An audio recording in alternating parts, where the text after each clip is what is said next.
Today we're talking about how military veterans shaped American car culture. From World War II to now, how technology and creativity opened doors for the disabled, and how cars continue to bring purpose and community.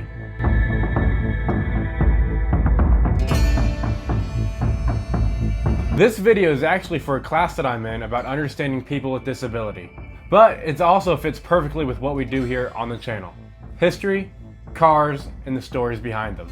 Something I've never really talked about on this channel is my other YouTube channel, The Patriot Experience. That channel focuses on historical firearms and military history, so it kind of ties in with what we're doing here as well. I'll have that channel linked somewhere around here if you're interested and want to click on it. To fully understand how veterans shaped car culture, first we have to go back all the way to the late 1700s, the American Revolution.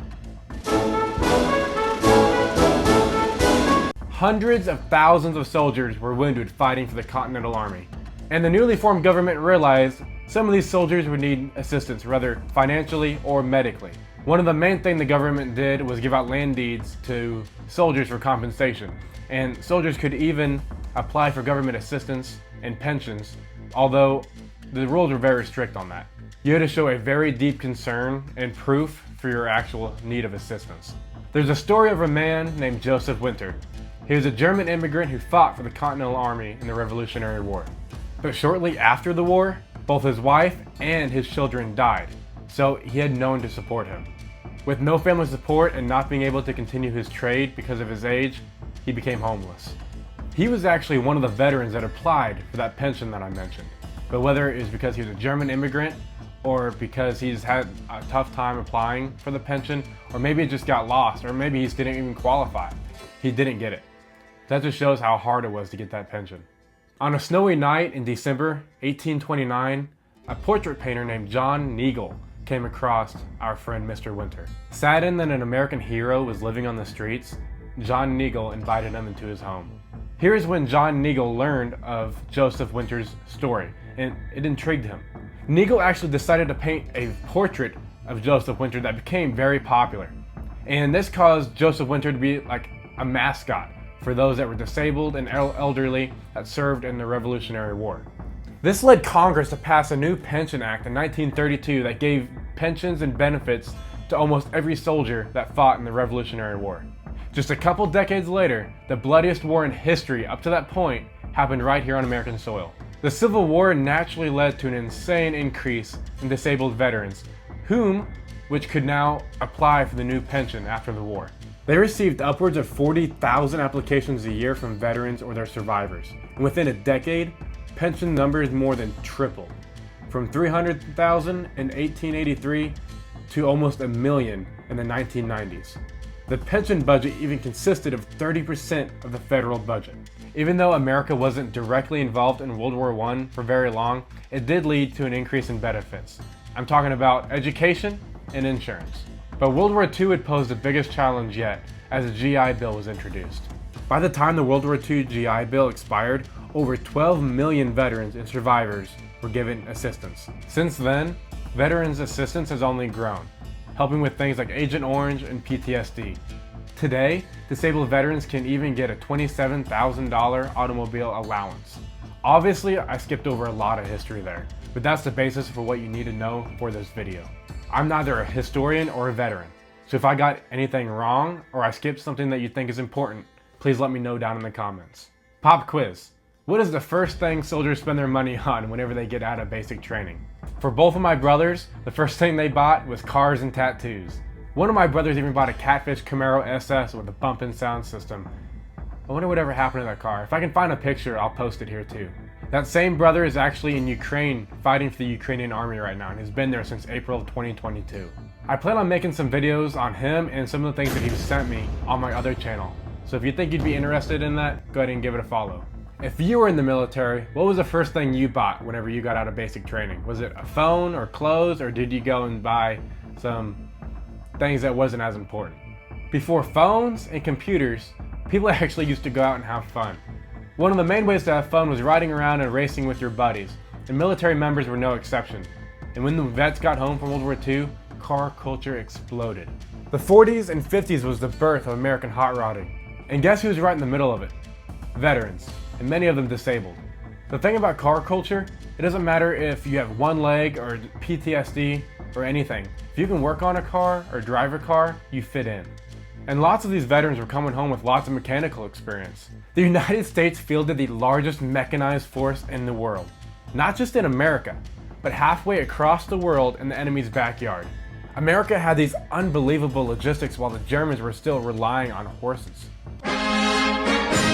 Not even to mention that the US sent over 2 million vehicles to countries like the Soviet Union and the Great Britain through the Lend-Lease program, at the same time that they were fielding their own mechanized force. So if you're saying that the Soviet Union won World War II by themselves or that America didn't play that big of a role, shut up. Anyways, needless to say, America had lots of vehicles in its military, and those vehicles would need mechanical work. This is where many soldiers learned to work on vehicles, and when they returned home, they got together with other veterans and raced and worked on cars and just cruised around and had fun. This is where we got groups like the Red Devils, and organizations like the Antique Automobile Club of America and the Veteran Motor Car Club of America, both forming in around the 30s. And disabled veterans wasn't going to miss out on the fun either. Those that either lost legs or lost function on their legs would have to make homemade apparatuses to be able to operate their vehicles. But as technology improved in the 60s and 70s, so did adaptive driving. Vietnam veterans came back to a completely different world of prosthetics and mobility devices. This is when homemade hand controls became more common in classic cars. Guys would add brackets, build hot rod lever systems, and create one-handed steering knobs. This era solidified something important. Car culture didn't care about disabilities, it cared about passion. And when there's a will, there's a way. So let's talk tech. Adaptive automobility kind of started around the same time as motorized vehicles, but the technology only expanded beyond rudimentary designs after World War II. General Motors and Ford both modified vehicles for disabled veterans, and then eventually disabled civilians as well. But due to a relatively small market, most automakers completely abandoned automotive adaptive technology by the late 1960s. And this is where we saw a pretty big boom in technology with veterans coming home from Vietnam and then these big automakers deciding not to modify their vehicles anymore. Today, adaptive vehicle technology is way more advanced than it used to be. And a big reason for that is because disabled veterans needed back on the road. Today you'll see super advanced things like electric hand controls for the throttle and brake, left foot accelerators, and the vehicles where the driver door completely gets out of the way and it lifts the wheelchair up into the driver's seat. Car modifications today blend engineering, creativity, and ease, and we can thank veterans for pushing that innovation. I've even been looking at the possible future innovations, such as Neuralink.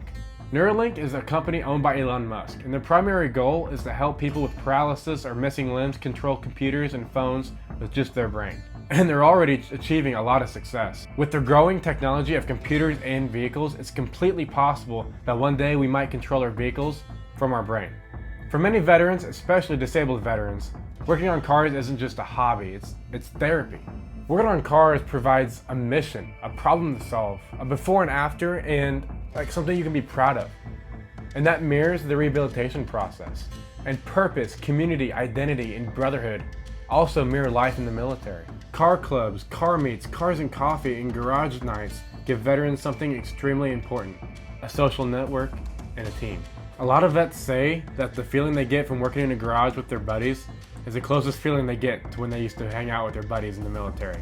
And that makes a massive difference for those guys dealing with mental health issues like PTSD and depression. There's plenty of hobbies that replicate this feeling.